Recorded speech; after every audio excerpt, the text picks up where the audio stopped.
ఆంధ్రప్రదేశ్ రాజకీయాల్లో ఎమ్మెల్సీ వరద కళ్యాణ్ విసిరిన సవాళ్లు ఇప్పుడు పెను సంచలనంగా మారాయి. గతంలో తిరుమల లడ్డు విషయంలో పవన్ కళ్యాణ్ చేసిన ప్రాయశ్చిత్త దీక్షను మెట్లు కడిగిన వైనాన్ని ప్రస్తావిస్తూ ఆమె స్పందించిన ప్రశ్నలు కూటమి ప్రభుత్వాన్ని ఇరకాటంలో పడేశాయి. టీటీడీ చైర్మన్ బీఆర్ నాయుడుకు సంబంధించిన కొన్ని ఆరోపణలు, లీకైన వీడియోల నేపథ్యంలో వరద కళ్యాణ్ అత్యంత దూకుడుగా ప్రదర్శించారు. అపవిత్రం జరిగిందని అప్పట్లో గగ్గోలు పెట్టి మెట్లు కడిగిన పవన్ కళ్యాణ్ ఇప్పుడు తన కళ్ల ముందే జరుగుతున్న పరిణామాలపై ఎందుకు మౌనంగా ఉన్నారని ఆమె నిలదీశారు. బీఆర్ నాయుడు లాంటి వ్యక్తులు అత్యున్నతమైన టీటీడీ చైర్మన్ పదవిలో కూర్చోబెట్టడం ద్వారా హిందూ ధర్మానికి మీరు ఇస్తున్న గౌరవం ఇదేనా అని ఆమె ప్రశ్నించారు. పవన్ కళ్యాణ్కు నిజంగానే ధర్మం పట్ల భక్తి ఉంటే బీఆర్ నాయుడిని ఆ పదవి నుండి తొలగించేలా ముఖ్యమంత్రిపై ఒత్తిడి తీసుకురావాలని డిమాండ్ చేశారు. బీఆర్ నాయుడిని సస్పెండ్ చేస్తే దమ్ము ఈ ప్రభుత్వానికి ఉందా అని ఆమె నేరుగా సవాల్ విసిరారు.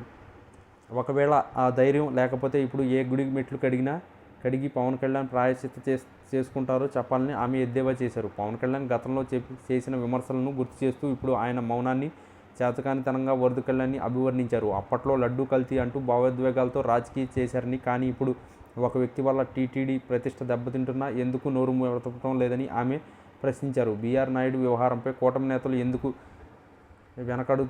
వెనకాడుతున్నారో ప్రజలకు సమాధానం చెప్పాల్సిన అవసరం ఉందన్నారు. రాజకీయ ప్రయోజనాల కోసం దేవుడిని వాడుకోవడం మానుకోవాలని, నిజాయితీ ఉంటే వెంటనే చర్యలు తీసుకోవాలని ఆమె స్పష్టం చేశారు. కౌన్సిల్ వేదికగా వరద కళ్యాణ్ చేసిన వ్యాఖ్యలు సోషల్ మీడియాలో కూడా వైరల్ అవుతున్నాయి. పవన్ కళ్యాణ్ను రఫాడించిన వరద కళ్యాణి అంటూ ఆమె అనుచరులు మరియు వైఎస్ఆర్సీపీ శ్రేణులు ఈ వీడియోను విపరీతంగా షేర్ చేస్తున్నారు. సాంప్రదాయంగా ధర్మం గురించి మాట్లాడే పవన్ తన కళ్ళ ముందు జరుగుతున్న తప్పును అడ్డుకోలేకపోతే ఆయన చేసే దీక్షలకు విలువేముంటుందని ఆమె విమర్శించారు. ప్రభుత్వం ఇప్పటికైనా స్పందించి బీఆర్ నాయుడుపై చర్యలు తీసుకోకపోతే కూటమి ప్రభుత్వం హిందూ ధర్మ వ్యతిరేక ప్రభుత్వాన్ని ముద్ర వేయాల్సి వస్తుందని ఆమె హెచ్చరించారు.